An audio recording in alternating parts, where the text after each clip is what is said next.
안녕하십니까? 오늘은 에스라 9장, 10장 에스라 끝내고요. 느헤미야 1, 2, 3장 함께 읽겠습니다. 먼저 에스라 8장까지의 이야기를 조금 되짚어보면요. 7장, 8장이 에스라의 2차 포로귀환 이야기였는데요.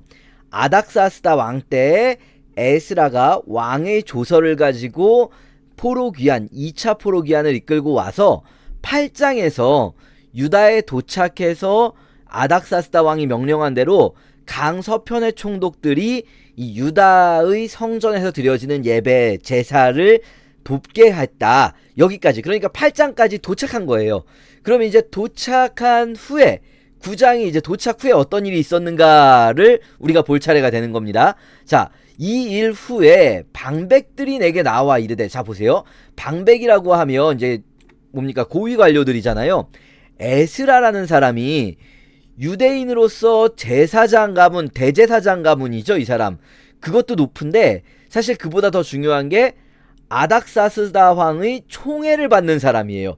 페르시아 본토에서 왕의 총애를 받는 유대의 대제사장 가문 사람이 이 구석진 유대 땅에 왔다. 그럼 이 사람은 굉장히 중요한 사람이 되는 거예요, 여기서. 그렇겠죠. 그러니까 에스라가 왔다는 이야기를 듣자 방백들이 에스라에게 나와서 말을 하는데요. 자, 무슨 말을 할 것인가? 자, 요 시점이 어떤 시점인지 다시 한번 되짚어보면 1차 포로 귀환 때에 귀환한 사람들은요, 한 5만 명 되는 사람들, 이 사람들은 정말 믿음으로 성전을 다시 짓겠다라는 마음으로 와서 결국 성전을 지어낸 정말 믿음의 사람들이었어요. 그런데 이미 1차 포로기한으로부터 80년의 시간이 흘렀습니다. 요 80년이라는 시간은요, 한 세대 이상이 지나가는 시간이에요. 그쵸? 1.5세대 정도가 지나가는 시간입니다. 이미 세대가 흘러서 그 사람들의 자녀들, 그 사람들의 손자들이 있는 시대가 바로 에스라 시대라고 할 수 있어요. 자, 어떤 일이 벌어졌을까요? 위대한 조상들이 성전을 지어놓고 그렇게 위대한 믿음의 승리를 보여주었는데 그 후예들이 어떤 일을 하고 있는가? 자, 이렇게 말합니다.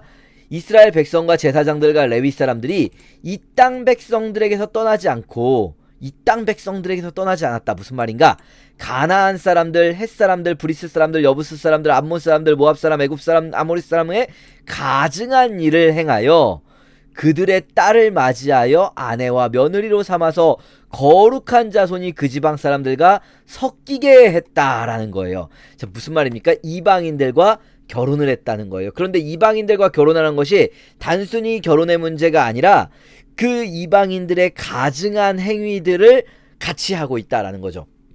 이거는 첫째로는 우상숭배를 이야기할 수 있겠고요. 두 번째로는 성적 타락, 세 번째로는 문화적 타락을 이야기할 수가 있어요. 이게 왜 갑자기 성적 타락 이야기가 나오는가? 우리가 이미 레위기 할 때 봤었는데요. 기억나십니까? 너희는 그 가나안 지역의 사람들이 행하는 대로 행하지 말라라고 말씀하시는 18장과 20장에서 그 가나안 사람들이 행하는 대로 행하지 말라고 할 때 우상숭배 얘기도 나오지만 그거보다 훨씬 더 길게 나온 게 성적인 문제 다뤘잖아요. 이모의 하체를 범하지 말고 고모의 하체를 범하지 말고, 기억나십니까? 이 근동 지역의, 이 가나안 지역의 사람들의, 이방인들의 기본적인 풍습이 굉장히 성적으로 문란한 풍습을 가지고 있는 거예요. 그런데 이스라엘 사람들이 이 여인들과 결혼하면서 이 성적인 문란은 어쩌면 이 여인들과의 결혼의 원인이었을 수도 있고요. 결혼하면서 이 우상숭배가 같이 들어오고 문화적인 타락이 같이 들어오는 거죠. 자, 근데 왜 굳이 이스라엘 사람들은 이렇게 굳이 이 이방인들과 결혼을 했을까? 이방 여인들과. 이스라엘 여인들을 놔두고 왜 이방 여인들과 결혼을 합니까? 그리고 또 한 가지, 왜 이게 문제입니까? 이 두 가지 문제를 우리가 좀 생각을 해봐야 돼요. 첫 번째로 왜 이게 문제인가 하는 거죠. 왜 이게 문제인가? 자, 통혼 문제, 이방인과 통혼 문제. 요거는요, 열왕기가 말하는 이스라엘 멸망의 원인이에요. 이스라엘 멸망의 원인의 단초를 제공하는 사람이 솔로몬이었어요. 열왕기는 솔로몬을 악하다 평가했죠. 왜입니까? 솔로몬 자신이 악한 것보다 이방인 여인들과 결혼을 하면서 그 이방인 여인들이 믿는 신들의 신전이 다 이스라엘로 들어와 버리잖아요. 그러면서 솔로몬 이후로 열왕기가 가장 중요하게 보고 있는, 열왕기 상과 하를 나누는 기준이 되는 왕이 누구였냐면 아합이었어요. 아합 잘 생각해보세요. 아합이 나쁜 놈입니까? 이세벨이 나쁜 사람입니까? 아합은요, 사실 이 나봇의 포도원 사건 때에도 아합 자신이 나쁜 짓을 하기보다는 이세벨이 나쁜 짓을 하는 걸 받아들이고 방관하고 그 덕을 보는 사람이죠. 그러니까 이세벨이라는 이방 여인과의 통혼이 가장 큰 문제였어요. 이스라엘이 왜 망했는가? 결국은 우상숭배와 이방 풍습이 들어오면서 망했지만 그것이 어디서부터 시작됐는가? 이방인과의 결혼 문제에서 시작됐고, 이것을 단적으로 보여주는 두 인물이 솔로몬과 아합이었단 말이에요. 그게 지금 다시 벌어지고 있는 거예요. 이 위대한 1차 포로 귀환 자들의 후예들에게서 자손들이 가끔씩 우리는 호랑이에게서 개가 나오겠는가 뭐 이런 말도 하지만, 그러나 때로는 정말로 위대한 조상 밑에서 참 안 좋은 후예가 나오기도 합니다. 히스기야의 아들이, 그 위대한 히스기야의 아들이 그 악한 므낫세, 그 남유다의 가장 위대한 왕을 꼽으면 뭐 3명 정도 꼽으면 뭐 요시야, 히스기야, 여호사밧 나오겠지만 그 중에서도 1명 꼽으면 히스기야인데, 근데 그 남유다에서 가장 악한 왕을 꼽으면 뭐 므낫세, 아하스 꼽히겠지만 그 중에서도 1명을 꼽히면, 제가 말씀드렸지만 이 챗GPT한테 물어보세요. 남유다에서 제일 악한 왕 누구냐? 므낫세 나오거든요. 그런데 히스기야의 아들이 므낫세라는 정말 놀라운 사실이 있지 않습니까? 그것처럼 이 1차 귀환자의 자손들이 이러고 있는 거예요. 이게 그러면 이번에는 좀 다를 수도 있잖아요 라고 말할 수도 있잖아요. 이 통혼 문제가 앞에서는 실수했지만 여러분 주의하셔야 됩니다. 꼭 주의하셔야 되는 게, 통혼 자체가 문제일 수는 없어요. 이방인과의 결혼 자체가 문제일 수는 없는 게, 그걸 단적으로 보여주는 사람이 누구냐면 다윗의 할머니 룻이 이방 여인이에요. 그쵸? 다윗의 증조 할머니죠. 증조 할머니 룻이 이방 여인이에요, 여러분. 그러니까 룻이 이방 여인임에도 불구하고 룻은 자기 민족을 버리고 어머니의 하나님이 이제부터 내 하나님입니다 라고 말하면서 시어머니를 따라왔잖아요. 그러면 괜찮은 거예요, 룻은. 그런데 지금 문제가 되는 것은 그들의 문화를 따라가는 것. 이게 지금 여기서 결혼하는 사람들이 나중에 자기 문화를 버리고 유대의 문화를 선택할 수도 있지 않습니까? 여호와 하나님을 선택할 수도 있지 않습니까? 라고 말하실 수도 있기 때문에 이 성경이 그렇게 바보스럽게 쓰여지지 않죠. 에스라와 느헤미야는 원래 한 권으로 되어 있다, 유대의 성경에서 말씀드렸는데요. 이 에스라 느헤미야가 에스라의 기록이 끝나는 마지막 10장과 느헤미야 마지막 장 13장이거든요. 에스라 10장과 느헤미야 13장이 똑같이 통혼 문제를 다루고 있어요. 에스라서는 오늘 이제 9장 10장 보는데 9장 10장이 둘 다 이게 하나로 이어지는 문맥입니다. 통혼 문제를 다루고 있어요. 그런데요, 에스라 10장에서 통혼 문제를 다뤘는데 느헤미야 13장에 느헤미야 때 3차 포로기한 때 또 통혼을 하고 있어요, 이 사람들이. 근데 그때 보면 결과가 어떻게 되냐면, 이렇게 통혼한 이 이방인 여인들과 결혼한 가정에서 자녀들이 이방인의 말은 할 줄 아는데 유대 말을 할 줄 모른다고 해요. 이게 언어라는 거는요, 문화 전체를 대변하는 거예요. 언어가 제일 중요합니다, 문화에 있어서. 문화라는 한자로 말할 때 문자가 뭡니까? 문화, 글자를 말하잖아요. 글자. 이 문화에서 제일 중요한 건 글이에요. 글은 사고 체계와 종교적 신념 모든 걸 담고 있어요. 그런데 이 느헤미야 13장 우리 나중에 보겠지만, 통혼한 가정들에서 이 아이들이 유대의 말을 모르고 이방인 글만 알고 있다는 거예요. 이 결혼을 통해서 그렇게 됐다는 거죠. 자, 그러면 이만큼 통혼이 나쁜 건데 왜 이 사람들이 통혼을 하고 있을까요? 이 사람들이 이스라엘 여인들하고 결혼해도 되는데 굳이 왜 이방 여인들하고 결혼하고 있을까요? 물론 뭐 아까 제가 잠깐 말씀드렸지만 이방인 여인들이 더 성적으로 문란했기 때문에 그러게 더 뭐랄까요, 더 매력적으로 느껴졌을 수도 있긴 해요. 근데 그보다도 이제 많은 분들이 이 지점에서 2차 귀환, 3차 귀환자들이 이방인들과 통혼하는 문제를 볼 때 두 가지 정도 지적을 하는데요. 우선 첫 번째는 여성의 숫자가 적었을 수 있다.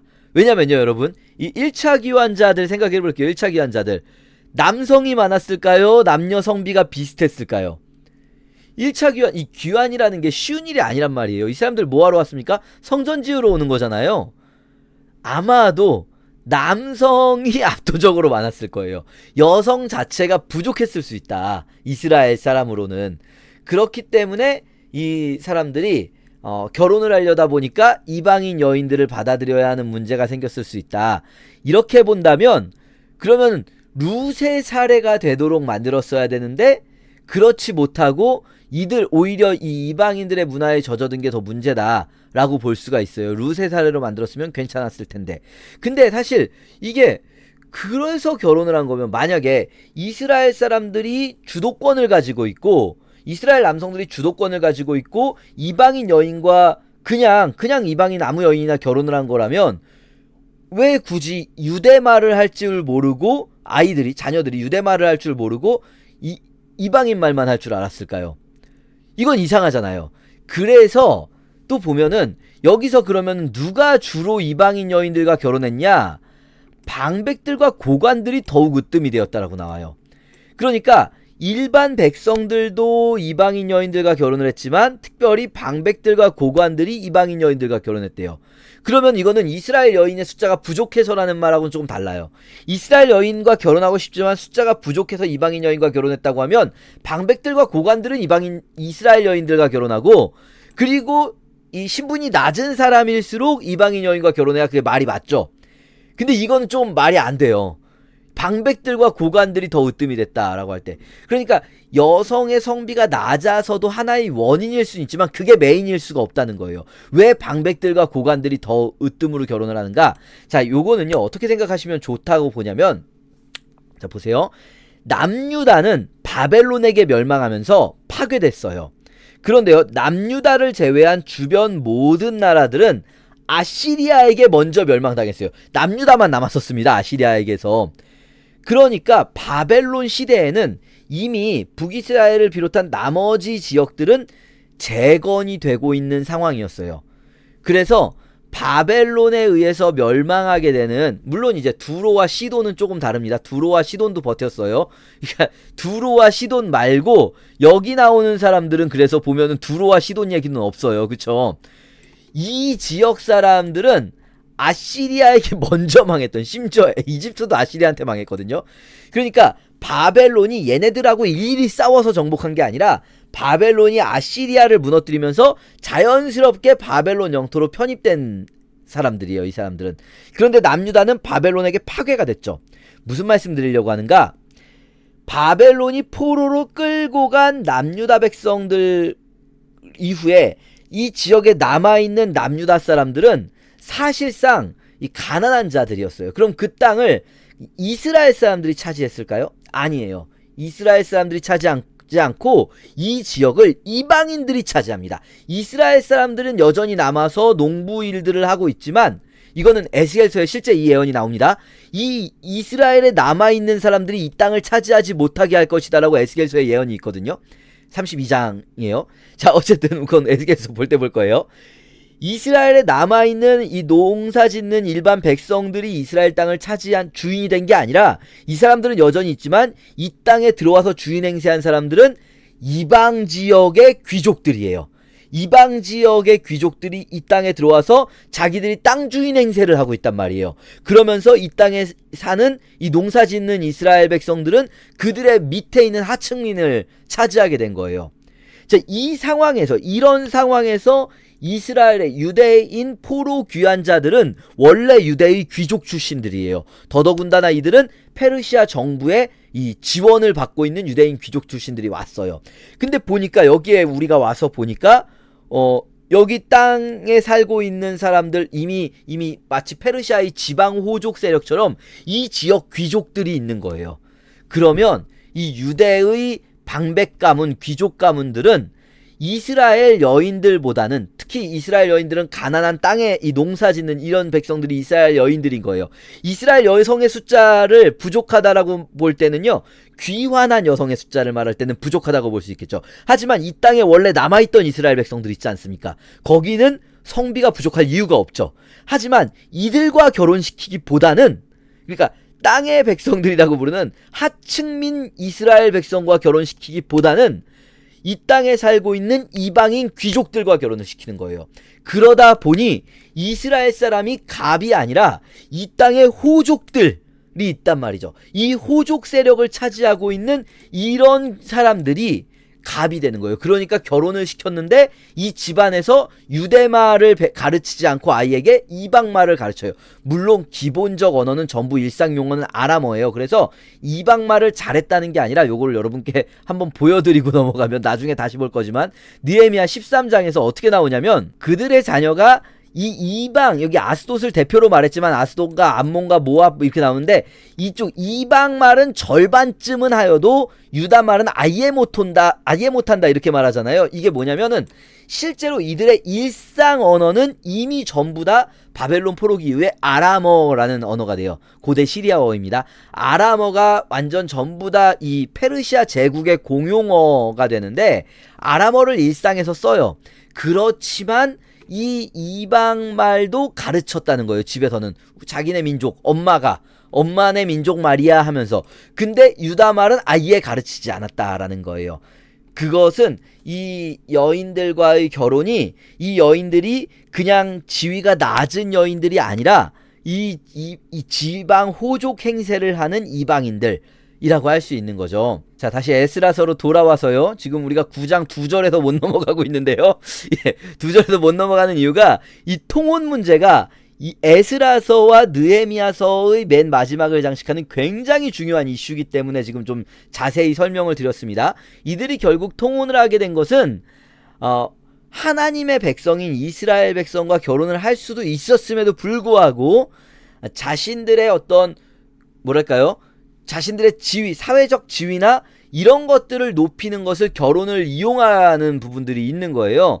요거 누구랑 똑같습니까? 솔로몬과 아합과 똑같은 거예요. 이게 솔로몬과 아합과 똑같은 거예요.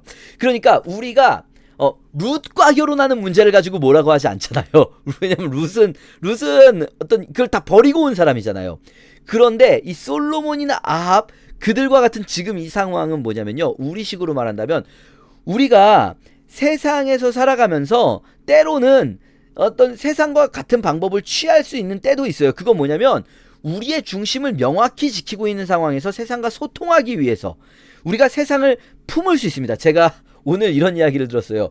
교회가 세상을 품는다고 말하지만 사실은 세상을 우리의 본질을 지키면서 세상을 품는 게 아니라 때로는 세상을 억지로 쫓아가면서 세상에 멱살 잡혀 끌려가면서 세상을 품는다라고 포장하고 있는 것 같다. 그러니까 이게 말하자면은 룻과 결혼하는 게 세상을 품는 거라면 내가 내 지위를 높이기 위해서 내가 이 사회적으로 뭔가를 얻기 위해서 이방인과 결혼하는 것은 사실은 세상에 끌려가는 거죠. 멱살 잡혀서 세상을 품는 게 아니라 세상을 쫓아가는 거죠. 우리는요 이거를 명확히 구분할 수 있어야 돼요. 사실 이게요 겉으로 보기엔 똑같아 보일 수도 있지만 누가 아냐면 내가 압니다. 내 의도가 내가 세상에서 좀 잘 되고 싶어서 세상의 방식을 따라가고 내가 세상에서 좀 높아지고 싶어서 잘 풀리고 싶어서 그래서 세상의 방식을 따라가는 건지 아니면 내가 내 본질을 명확히 지키고 있는 상황에서 내가 그러나 세상을 품기 위해서 소통하기 위해서 잠시 이렇게 대화하는 것인지 이거 명확히 나는 알아요. 남들은 아무도 몰라도 하나님과 나는 알아요. 하나님이 아시는 걸 속일 수 없습니다. 그게 지금 이 통혼 문제의 본질이라고 할 수 있어요. 자, 그래서요 이 말을 들었을 때 에스라가 이것을 에스라 입장에서 얼마나 속이 터집니까? 오자마자 지금 복귀한 게 8장이에요. 복귀가 아니지 처음 온 거죠. 오자마자 들은 얘기가 이거인 거예요. 거의. 그러니까요 에스라가 이 일을 듣고 속옷과 겉옷을 찢고 머리털과 수염을 뜯으며 기가 막혀서 앉아있어요. 기가 막혀서 앉아있으니 이 죄가 내가 이스라엘 하나님의 말씀으로 말미암아 떠는 자가 사로잡혔던 이 사람들의 죄 때문에 다 내게로 모여옵니다. 그러니까 이들 안에서도요 지금 다 똑같은 게 아니에요. 이 사람들 안에서도 하나님의 말씀으로 말미암아 떠는 사람들이 있어요. 하나님의 말씀으로 말미암아서 이게 우리가 이래도 되는 건가, 정말 우리가 이렇게 살아도 되는 건가. 그 사람들이 아마 일렀겠죠 이걸. 지금 그 사람들이 일렀을 텐데 이렇게 살아도 되는 건가 라고 떠는 자들이 다 에스라 앞으로 모입니다. 근데요 에스라가 저녁 제사 드릴 때까지, 저녁 상번제 때까지 기가 막혀서 그냥 아무것도 못하고 이 말을 듣고 정말 막 어이가 없어서 앉아있는 거예요. 그러다가 어쨌든 저녁 제사를 드려야 되니까, 상번제를 드려야 되니까 근심 중에 일어나서 옷은 그대로 찍혀져 있는 채로 하나님 앞에 무릎을 꿇고 손을 들고 기도를 시작합니다. 나의 하나님이여, 내가 부끄럽고 낯이 뜨거워서 감히 나의 하나님을 향하여 얼굴을 들지 못하오니 우리의 죄악이 많아서 정수리에 넘치고 이 위로 막 넘쳐가고 우리의 허물이 커서 하늘에 비침이니이다 하면서 내가 낯이 부끄럽고. 여러분 생각해보세요. 에스라 입장에서는요, 저들을 향해 길길이 화낼 수도 있어요. 자기는 아무 잘못 없는 것처럼, 자기는 부끄러울 것 하나 없는 것처럼 저들을 정죄하면서 막 혼낼 수도 있어요. 근데요, 에스라는요, 자기는 아무 잘못 없는 것처럼 저들을 정죄하는 게 아니라 내가 이 죄악 때문에 하나님 앞에 얼굴을 감히 들 수가 없습니다라고 에스라가 말을 합니다. 근심 중에 무릎을 꿇고 하나님께 기도합니다. 이게요, 굉장히 오늘 읽으시는 부분이 참 공교롭게도 두 사람이 똑같은 일을 합니다. 여기서 잠깐 넘어갈게요. 느헤미야로. 느헤미야가요, 백성들이 어떻게 되었는지를 들었을 때, 백성들이 정말 고난을 당하고 있다라고 할 때요, 느헤미야가 수일 동안 이 말을 듣고 앉아서 슬퍼하면서 하나님 앞에 금식하면서 기도하는데, 뭘 기도하냐면요, 하나님, 우리가 범죄했습니다. 우리의 죄 때문에 이런 일이 있는 걸 압니다. 우리가 범죄하여서 이렇게 됐습니다. 회개하는 기도를 해요. 느헤미야가 무슨 잘못을 했습니까? 에스라가 무슨 잘못을 했습니까? 에스라와 느헤미야는 사실은 막 그들을 혼낼 수도 있잖아요. 그런데요, 이 회개의 기도를 대신합니다. 여러분, 우리가요, 보통 우리는 중보기도라고 하면 어떤 기도를 생각하냐면요, 그 사람이 어려움에 처했을 때 도와달라는 기도를 먼저 생각해요. 그런데요, 이 에스라와 느헤미야의 중보기도는요, 회개의 기도예요. 회개의 기도를 대신합니다. 이게 여러분 오해하지 마세요.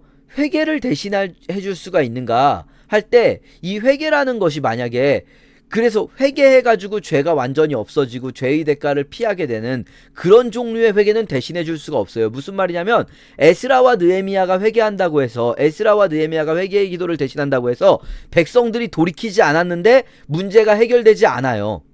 그쵸? 에스라와 느헤미야가 회개의 기도를 한다고 해서 백성들은 회개하지 않는데 이 두 사람의 회개의 중보 기도로 인해서 백성들의 문제가 해결되지는 않아요. 대신에 어떻게 되는가? 에스라와 느헤미야가 회개의 기도를 하면서 에스라와 느헤미야가 이 백성들을 회개케 하는 자가 돼요. 백성들을 돌이키는 자가 돼요. 에스라가 회개의 기도를 하면서 에스라를 통해서 백성들이 돌이키게 되고요, 느헤미야가 회개의 기도를 하면서 느헤미야를 통해서 백성들이 돌이키게 됩니다. 그래서요, 우리가 회개를 대신한 자가 그 문제 해결을 위해 나서는 거예요. 이게 막 정죄하는 자가 되는 게 아닙니다. 그 문제의 해결을 위해 가장 적극적으로 나서는 자가 돼서 궁극적으로 백성들이 회개하여 함께 문제를 해결하게 하죠. 그렇게 우리는요, 회개의 기도를 대신할 수 있어요. 대신한다고 생각하지 않아요. 사실 제가 지금 자꾸 대신한다는 표현을 썼는데, 에스라나 느헤미야의 표현을 잘 보면요, 대신한다라고 생각하지 않아요. 진심으로 내가 회개해야 한다, 그 죄가 나의 죄와 같다 라는 마음으로 내 죄다라고 하면서 회개를 하죠.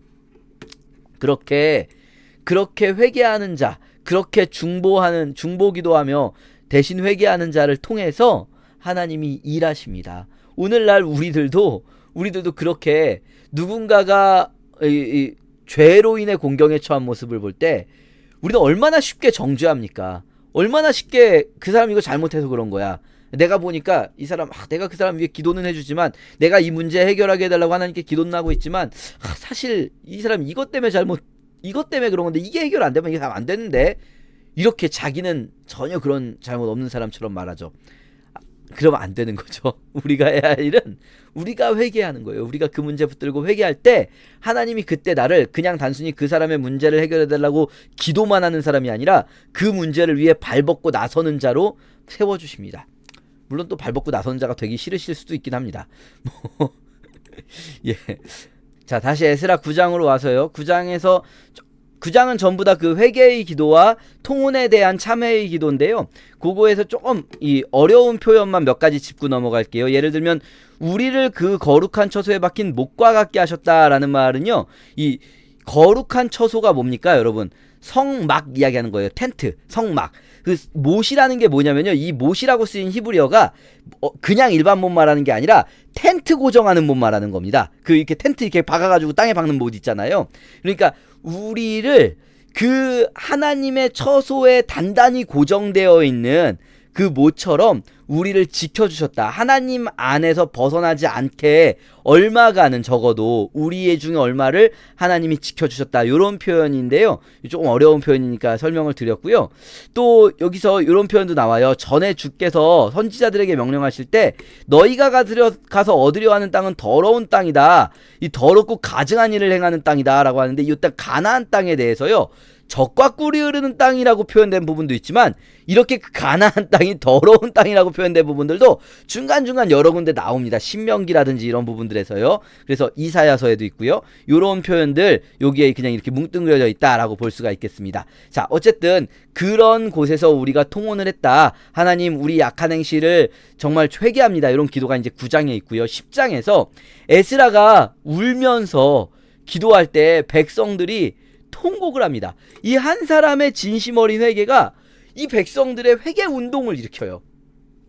이 우리나라도 1907년 평양대부흥이 회개 운동이잖아요. 부흥 운동이 아니라 회개 운동입니다, 여러분. 그렇게 막 함께 모여서 울면서 기도를 하고 있으니까 어떤 사람들이 와서 에스라에게 말합니다.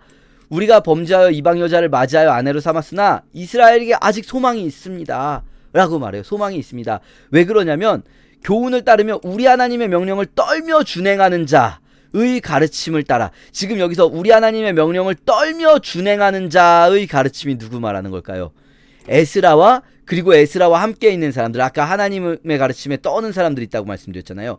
그 사람들의 가르침을 따르겠다라고 사람들이 결단했다라는 거예요. 그러니까 이게 하루아침에 일어난 일은 아닐 수 있어요. 며칠 동안 일어난 일일 수 있는데, 에스라와 또 함께하는 사람들이요, 그냥 이 사람들의 평소 행실이 만약에 자기들도 말씀대로 안 사는 사람 같았으면 이 회개를 일으키지 못했을 거예요. 하지만 에스라가 또 함께 있는 사람들이 하나님의 명령을 떨며 준행한 자라는 것을 보았기 때문에 우리가 이제 당신 말대로 하겠습니다.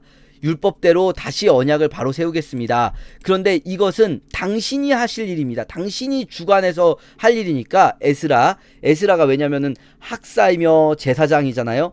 당신이 하실 일이니까 일어나서 이 울면서 기도만 하시는 자리에서, 물론 기도 중요합니다만, 일어나서 이제 이 일을 시작해 주세요. 그러니까 에스라가 이 일을 하게 되는 거예요. 아까 말씀드렸죠.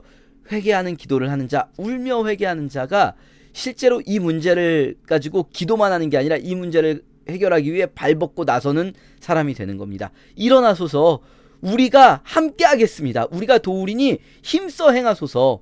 백성들을 실제로, 그래서 백성들이 이제 이 통혼을 했던 것을 다 끊게 됩니다. 그래서 여기서는 이제 이 여인들과의 결혼 관계를 끊게 되는데, 이것을 그럼 뭐 무조건 이혼해야 되냐? 그렇지만 않습니다. 우리 여러분 조심하세요. 신약에서 바울은 고린도전서에서 뭐 안 믿는 자가 갈리자거든 갈리게 하라라는 말씀도 하지만, 기본적으로는 안 갈리는 게 좋다, 같이 있는 게 좋다라고는 하는 걸 전제로 안 믿는 자가 갈리자거든 갈리게 하라를 말씀하십니다. 자, 어쨌든 이 통혼 문제가 그렇게 해결되면서, 통혼 문제 얘기하면서 그냥 뚝 끝나버려요, 여기서. 자, 그리고 이제 느헤미야 1장으로 가는데요. 이 시간 관계상 느헤미야 간단하게만 좀 설명 먼저 드리면요. 느헤미야는 아닥사스다 왕 20년입니다. 여러분 기억을 하실지 모르겠지만 에스라는 아닥사스다 왕 7년에 복귀했거든요. 그러니까 에스라로부터 13년, 12년, 13년 정도 후에 느헤미야가 3차 포로 귀환을 하게 됩니다. 자, 이때가 기슬로월인데요. 기슬로월은 이제 유대 달력으로는 10월 정도 되는 겁니다. 20년 기슬로월에 수상궁에 있는데, 그때 하나니라는 형제가 있어요. 하나니가 유다에서 왔는데 이 사람에게 유다의 형편을 물어봐요. 유다에서 돌아온 형제에게 느헤미야는 이때 왕궁의 고위층이에요. 고위층. 이때 왕의 술 맡은 관원이라고, 술관원이 되었다라는 표현 좀 이상한데요. 술관원이었다라는 거예요. 그때 술관원이라는 게 그냥 애지간한 게 아닙니다. 왜냐하면 고대 사회에서는요, 왕의 음식은 가장 신뢰하는 사람에게 맡기는 거예요. 왜냐면 왕이 독살당하면 큰일 나기 때문에. 왕이 마시는 술을 관리한다는 거는요, 왕이 정말 가장 총애하는 사람입니다.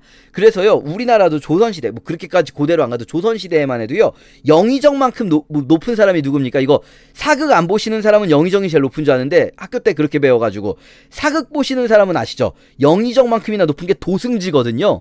왕의 측근입니다. 왕의 측근. 그러니까 느헤미야가 왕의 최측근이 되어 있는 거거든요. 근데 그때 왕의 측근인 느헤미야가 유다와 예루살렘의 형편을 물어봤는데, 그들이 그 집안 거기서 큰 환란을 당하고 능욕을 받으며 성이 허물어지고 성문이 불탔다고 해요. 이걸 듣고 수일 동안 슬퍼합니다. 이게요, 여러분 오해하시면 안 되는 게, 여기서 사실 이 큰 환란과 능욕과 성문이 무너지고 성문이 불탔다는 게 이 140년 전에 있었던 바벨론이 무너뜨렸던 그 얘기하는 거일 수는 없어요. 왜냐면 그러면 갑자기 그거를 이제까지 모르다가 이걸 듣고 이제 와서 슬퍼했다? 이상하잖아요. 여기서 최근에 느헤미야의 시기, 그러니까 아닥사스다 왕 시기에 우리 성경에서 명확히 알 수는 없지만 이런 일이 있었던 것 같아요. 성벽을 다시 지으려고 하다가 성벽 다시 짓는 게 실패해서 허물어지고 성문이 불타고 백성들이 능욕을 받은 사건, 이게 아주 짧게 나왔던 게요, 에스라 4장입니다. 제가 그때 잠깐 말씀드렸는데요, 에스라 시대는 에스라 4장은 사실 에스라 이전에 1차 기환자를 다루고 있잖아요. 그러니까 고레스에서 다리오까지, 그래서 다리오 때의 성전 재건까지 한 건데, 근데 갑자기 에스라서에서 아하수에로 그 다음 아닥사스다까지를 설명을 했잖아요. 자, 그때 아닥사스다 왕 때에 성곽을 지으려고 해요. 성전 얘기 아닙니다. 성전은 이미 아닥사스다 이전에 다리오 때에 다 완공이 됐는데, 다리오 다음 아하수에로 다음 아닥사스다 때에 성곽 짓는 거를 고발해요. 그래가지고 성곽 짓는 것을 막으려고 해요. 성곽을 건축하고 있는데 이거 성곽 건축하는 거 반역하려고 하는 겁니다 라고 하면서 조서를 보냈을 때, 아닥사스다 왕이 결국은 야 그래, 니네 글을 내가 살펴보니까 맞네, 성곽은 지으면 안 되겠네, 그러니까 그 공사를 건축하지 못하게 해라 라는 명령을 내려요. 그래서 성곽 공사가 아닥사스다 왕 때에 한번 하려다가 중단된 일이 있었다는 거예요. 근데 이 서기관들이, 그러면 이 총독과 서기관이, 르움과 심세가 그냥 하던 걸 중단만 시키라는 명령이 내려왔지만 그냥 중단시켰을까요? 여기서는 그냥 공사를 그치게 했다라고 나오지만 이때에 있었던 일이 바로 느헤미야 1장에 있는 일인 거예요. 그냥 중단된 게 아니라 큰 환란을 당하고, 야 니네들 우리 말 안 듣고 막 니네 맘대로 공사했어? 봐봐, 왕이 못하겠으나 니네들 감히 소급 적용해가지고 니네가 지금까지 지었던 거 다 다시 도로 부셔. 그리고 성문 지금까지 지었던 거 도로 불태워버려. 그러면서 능욕하고 환란을 주었다 라는 거예요. 그 상황, 4장 23절에 있던 그 상황을 지금 여기서 말하는 거죠. 이 말을 들으니 슬퍼하면서 금식하게 되고요. 자, 그렇게 하나님께 기도를 한 후에 제20년 같은 해 니산월이 됩니다. 요게 원래 니산월이 1월이거든요. 유대 달력으로는 니산월, 아비벌이 1월이에요. 근데 앞에서 기슬루월이 10월이었는데 어떻게 같은 해 니산월이 되는가? 이게 유대의 종교 달력은 니산월, 아비벌이 1월인데 이게 그런데 원래 이 고대 근동 지역의 일반적인 달력, 또 유대인들도 일상에서 쓰는 달력은 니산월이 7월이에요. 원래 이게 7월이고 티시리월, 우리 그 나팔절 있었죠. 나팔절 티시리월 1일, 7월 1일이 새해를 알리는 나팔절, 로시아샤나다 말씀드렸잖아요. 그러니까 이게 원래 이제 7월이에요. 7월. 그러니까 기슬루월로부터 4개월이 지난 거예요. 7월에 왕께 이제 포도주를, 자기가 아마도, 그러니까 포도주를 드리는 차례가 있나 봐요. 그래서 이 4개월 후에 왕 앞에 나갈 일이 생긴 거예요. 왕 앞에 나갈 일이 생겨서 드리는데, 이전에는 수심이 없었는데 표정 관리를 못한 거예요. 수심이 있냐라는 말이 하는데 크게 두려워요. 이때 왜 크게 두려워하냐면요, 사실 고대 사회에서는 이건 실제 기록도 있는데요, 고대 근동 지역에서 왕 앞에서 표정 관리 잘못했다가 반역죄로 죽은 사람도 있어요. 왕 앞에서 표정 관리 잘못했다가 반역죄로 죽을 수도 있어요. 그러니까 느헤미야가 크게 두려워합니다. 이때 사실 적당히 둘러댈 수도 있잖아요. 근데 느헤미야가 솔직하게 말해요. 조상들의 성읍이 불탔는데 제가 그래서 수심이 있습니다 라고 말하니까 왕이 이때 너 뭐 해주면 되겠냐? 이 총애하는 신하에게 말하는 거죠. 그때 느헤미야가 잠깐 바로 아주 짧은 시간이겠죠. 말을 이어가기 전 정말 이거 한 1초였을 거예요. 정말 내가 왕이 물어봤는데 한참 동안 기도하고 있었을 리는 없잖아요. 정말 한 1초. 그 짧은 시간 하나님께 묵도하고 왕께 말했다라는 거는요. 느헤미야가 평소에도 이런 상황을 두고 기도를 했었지 않았을까라는 생각이 들어요. 이 상황에 이 순간에 어떻게 이 짧은 순간 우리라면요 어떻게 되냐면 왕 앞에서 함부로 이런 말 못합니다. 이 절대적 존재, 페르시아의 왕, 거대한 나라를 다스린 절대적 존재 앞에서 그냥 괜찮습니다 이렇게 먼저 나올 수도 있거든요. 그런데 아닙니다, 죄송합니다, 표정 관리를 못했습니다 이럴 수도 있는데 느헤미야는 이 짧은 시간을 이 정말 1, 2초를 기도하고 왕에게 말합니다. 저를 다시 건축하게 해주십시오. 그랬더니 왕이 아주 쿨하게 쿨가이 아닥사스다 얼마면 돼? 며칠 주면 될까 휴가? 그러면서 보내줘요. 기한을 정해서 보내줍니다. 그러니까 이 강서편 총독들에게 유프라테스 강 서편 말합니다. 총독들에게 조서까지 줘가지고 느헤미야가 가게 되는 거죠. 그리고 예루살렘에 도착한 지 사흘 만에 먼저 무엇을 할 것인지, 하나님께서 무엇을 할 것인지 내 마음에 주신 것을 아무에게도 말하지 않고 혼자 쭉 성벽을 돌아요. 성벽을 쭉 도는데 성벽이 무너지고 성문 불탄 걸 보게 되고 그러다가 말이 지나가지 못할 길까지 가요. 그래가지고 이제 여기는 짐승이 못 지나가니까 그 위로 쭉 올라가서 성벽을 쭉 보고 아무에게도 말하지 않고 혼자 하나님과 동행하는 시간이에요. 하나님, 내가 무슨 일을 해야 될까요? 하나님, 어떻게 해야 될까요? 이렇게 동행하는 시간을 가져요. 그리고 나서 느헤미야가 이 성벽을 재건해야겠다라는 말을 해요. 그렇게 성벽을 재건해야겠다라는 말을 하면서 성벽 재건을 시작하는데요. 이 3장에서는요. 성벽 재건 잘 읽어보시면요. 자, 보세요. 느헤미야는요. 엄청난 권력자예요. 사실. 페르시아 전역에서 어마어마한 권력자이기 때문에 사실 요런 조그만 유다라는 여기에서는요. 더군다나 에스라도 같이 있습니다. 동시대에 에스라가 있어요. 좀 이따 나옵니다. 느헤미야서에. 이런 사람들이요. 그냥 일꾼들 써서 공사할 수도 있어요. 왕에게 일꾼 보내주세요 해가지고 돈 보내주세요. 돈으로 일꾼 사서 공사할 수도 있어요. 그렇게 안 합니다. 쭉 보시면요. 여리고에 사는 사람들이 그 다음 건축하고 누구 자손들이 그 다음 건축하고 누구 자손들 또 드고아에 사는 사람들이 건축하고 또 기브온에 사는 사람들이 건축하고 미스바에 사는 사람들이 건축하고 예루살렘 이제 쭉 모든 사람들이 한 부분씩 맡아서 세워가요. 이 공동체를 보호하는 성벽, 이 성벽은요 사실은 굉장히 상징적인 겁니다. 왜냐하면 전쟁을 위한 게 아니에요. 지금 페르시아의 식민지 안에서 무슨 전쟁입니까? 공동체, 우리가 하나의 공동체임을 함께 확인하는 가시적 상징물이에요. 이 예루살렘 성벽은. 그것을 세우는 일을, 우리 공동체를 세우는 일을 몇몇 전문가들에게 맡기거나 또는 외주를 주거나 우리 안에서 제일 잘하는 사람들이 하는 게 아니라 모든 공동체가 함께 이 일에 참여했다. 그것을 영광스러운 이름들을 기록을 남기고 있다라는 것까지 우리가 함께 보도록 하겠습니다. 제9장.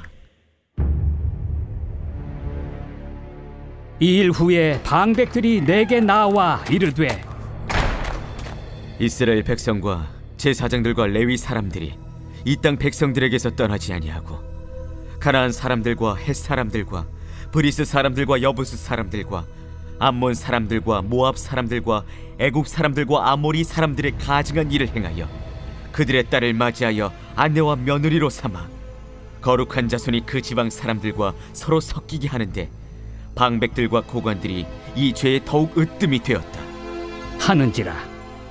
내가 이 일을 듣고 속옷과 겉옷을 찢고 머리털과 수염을 뜯으며 기가 막혀 앉으니, 이에 이스라엘의 하나님의 말씀으로 말미암아 떠는 자가 사로잡혔던 이 사람들의 죄 때문에 다 내게로 모여오더라.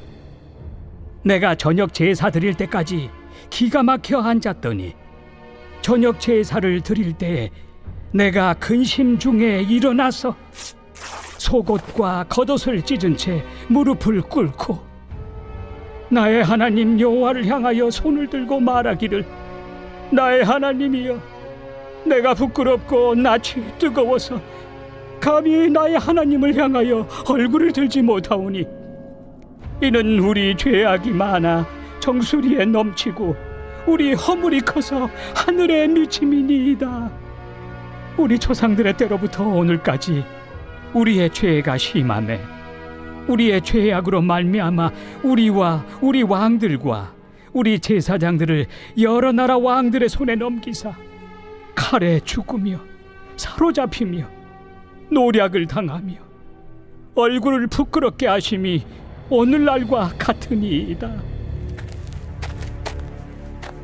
이제 우리 하나님 여호와께서 우리에게 잠시 동안 은혜를 베푸사 얼마를 남겨두어 피하게 하신 우리를 그 거룩한 처소에 박힌 못과 같게 하시고 우리 하나님이 우리 눈을 밝히사 우리가 종로로 타는 중에서 조금 소생하게 하셨나이다. 우리가 비록 노예가 되었사오나 우리 하나님이 우리를 그 종살이하는 중에 버려두지 아니하시고 바사 왕들 앞에서 우리가 불쌍히 여김을 입고 소생하여 우리 하나님의 성전을 세우게 하시며 그 무너진 것을 수리하게 하시며 유다와 예루살렘에서 우리에게 울타리를 주셨나이다. 우리 하나님이여, 이렇게 하신 후에도 우리가 죄의 계명을 저버려 싸우니 이제 무슨 말씀을 하오리이까? 전에 주께서 주의 종 선지자들에게 명령하여 이르시되 너희가 가서 얻으려 하는 땅은 더러운 땅이니 이는 이방 백성들이 더럽고 가증한 일을 행하여 이 끝에서 저 끝까지 그 더러움으로 채웠습니다.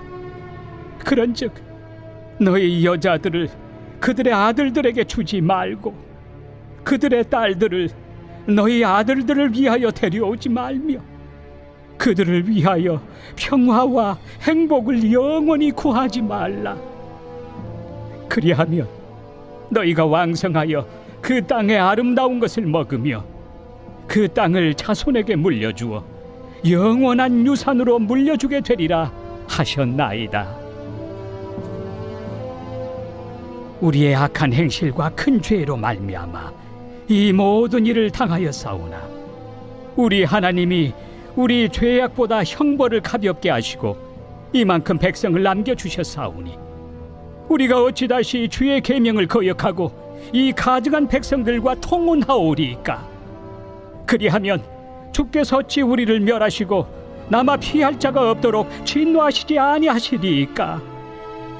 이스라엘의 하나님 여호와여, 주는 의로우시니 우리가 남아 피한 것이 오늘날과 같사옵거늘 도리어 주께 범죄하였사오니 이로 말미암아 주 앞에 한 사람도 감히 서지 못하겠나이다 하니라.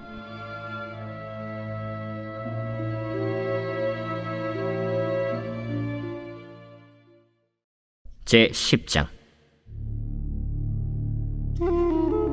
에스라가 하나님의 성전 앞에 엎드려 울며 기도하여 죄를 자복할 때 많은 백성이 크게 통곡하매 이스라엘 중에서 백성의 남녀와 어린아이의 큰 무리가 그 앞에 모인지라.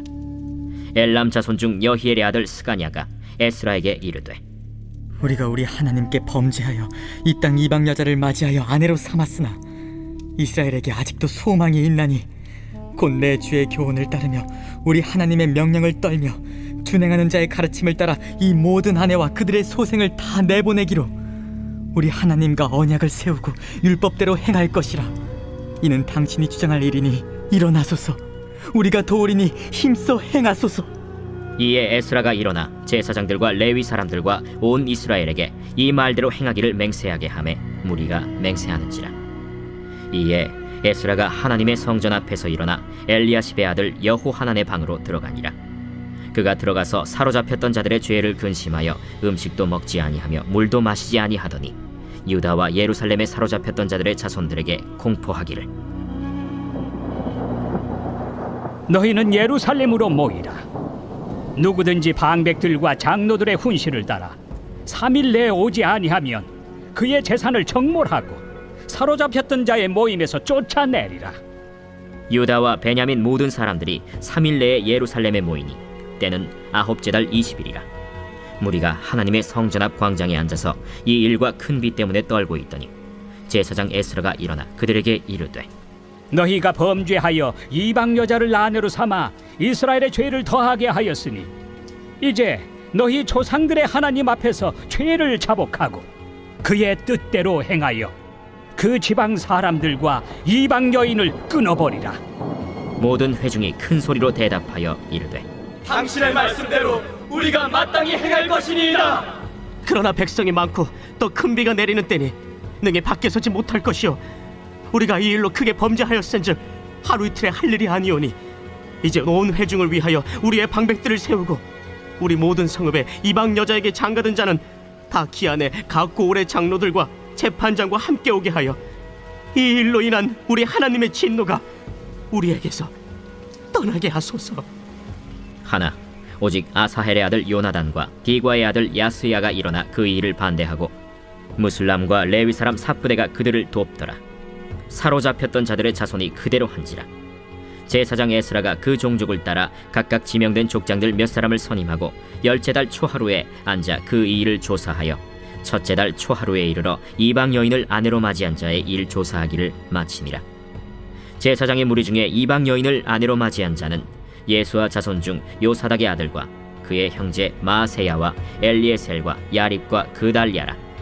그들이 다 손을 잡아 맹세하여 그들의 아내를 내보내기로 하고 또 그 죄로 말미암아 순양 한 마리를 속건제로 드렸으며 또 임멜 자손 중에서는 하나니와 스바디아요 하림 자손 중에서는 마세야와 엘리야와 스마야와 여히엘과 으시야요 바스훌 자손 중에서는 엘료에네와 마세야와 이스마엘과 느다넬과 요사밧과 엘라사였더라. 레위 사람 중에서는 요사밧과 시므이와 글라야라 하는 글리다와 브다히야와 유다와 엘리에셀이었더라. 노래하는 자 중에서는 엘리야십이요 문지기 중에서는 살룸과 델렘과 우리였더라.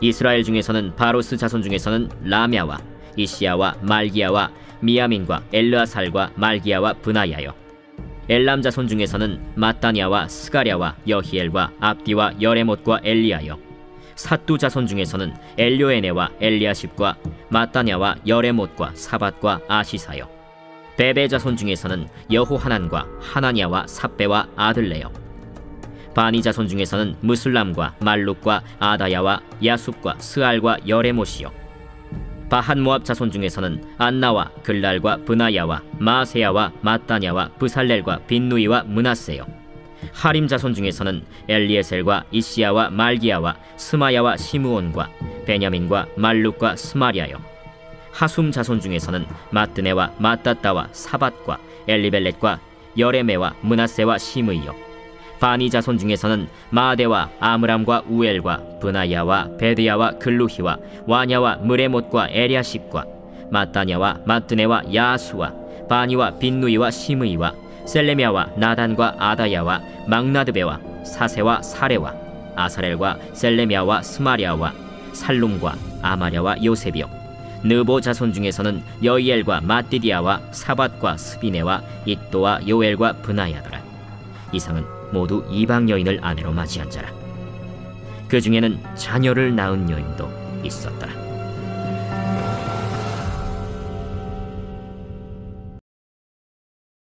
느헤미야 제1장. 하가랴의 아들 느헤미야의 말이라. 아닥사스다 왕 제20년 기슬르월에 내가 수산궁에 있는데 내 형제들 가운데 하나인 하나니가 두어 사람과 함께 유다에서 내게 이르렀기로 내가 그 사로잡힘을 면하고 남아있는 유다와 예루살렘 사람들의 형편을 물은즉 그들이 내게 이르되 사로잡힘을 면하고 남아있는 자들이 그 지방 거기에서 큰 환난을 당하고 능욕을 받으며 예루살렘 성은 허물어지고 성문들은 불탔다 하는지라. 내가 이 말을 듣고 앉아서 울고 수일 동안 슬퍼하며 하늘의 하나님 앞에 금식하며 기도하여 이르되 하늘의 하나님 여호와 크고 두려우신 하나님이여 주를 사랑하고 주의 계명을 지키는 자에게 언약을 지키시며 긍휼을 베푸시는 주여 간구하나이다. 이제 종이 주의 종들인 이스라엘 자손을 위하여 주야로 기도하오며 우리 이스라엘 자손이 주께 범죄한 죄들을 자복하오니 주는 귀를 기울이시며 눈을 여시사 종의 기도를 들으시옵소서. 나와 내 아버지의 집이 범죄하여 주를 향하여 크게 악을 행하여 주께서 주의 종 모세에게 명령하신 계명과 율례와 규례를 지키지 아니하였나이다. 옛적에 주께서 주의 종 모세에게 명령하여 이르시되 만일 너희가 범죄하면 내가 너희를 여러 나라 가운데에 흩을 것이요 만일 내게로 돌아와 내 계명을 지켜 행하면 너희 쫓긴 자가 하늘 끝에 있을지라도 내가 거기서부터 그들을 모아 내 이름을 두려고 택한 곳에 돌아오게 하리라 하신 말씀을 이제 청하건대 기억하옵소서. 이들은 주께서 일찍이 큰 권능과 강한 손으로 구속하신 주의 종들이요 주의 백성이니이다. 주여 구하오니 귀를 기울이사 종의 기도와 주의 이름을 경외하기를 기뻐하는 종들의 기도를 들으시고 오늘 종이 형통하여 이 사람 앞에서 은혜를 입게 하옵소서 하였나니 그때에 내가 왕의 술관원이 되었느니라.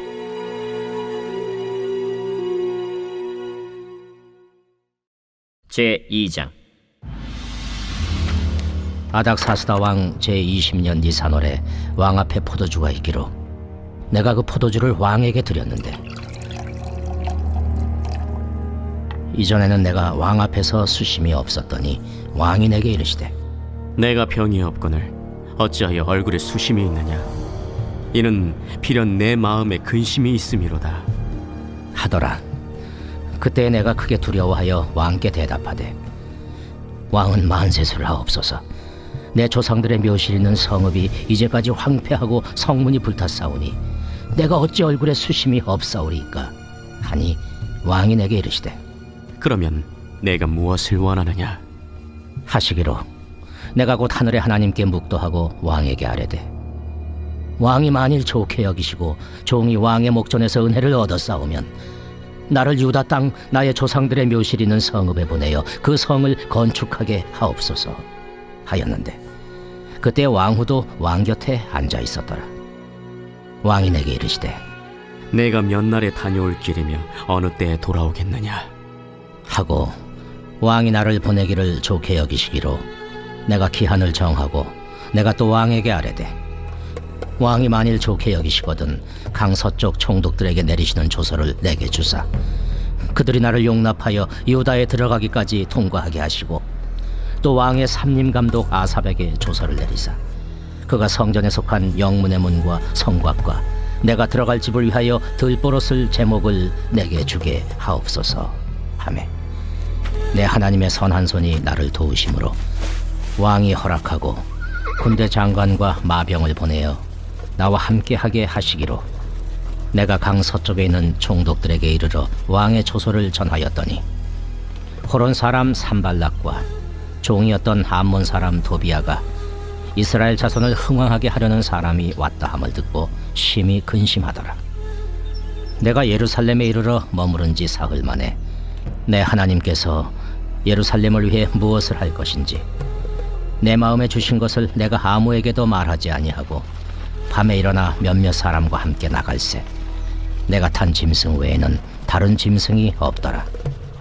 그 밤에 골짜기 문으로 나가서 용정으로 분문에 이르는 동안에 보니 예루살렘 성벽이 다 무너졌고 성문은 불탔더라. 앞으로 나아가 샘문과 왕의 못에 이르러서는 탄 짐승이 지나갈 곳이 없는지라.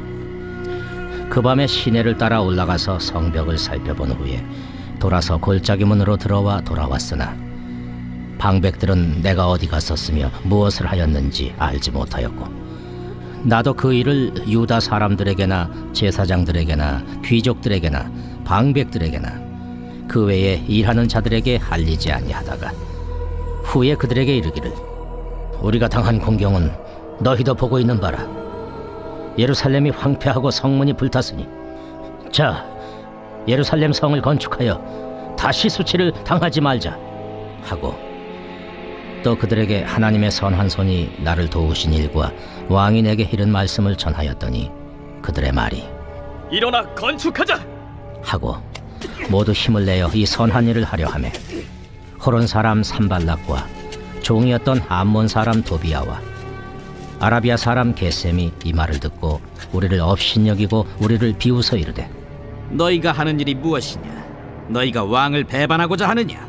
하기로 내가 그들에게 대답하여 이르되 하늘의 하나님이 우리를 형통하게 하시리니 그의 종들인 우리가 일어나 건축하려니와 오직 너희에게는 예루살렘에서 아무 기업도 없고 권리도 없고 기억되는 바도 없다 하였느니라. 제3장.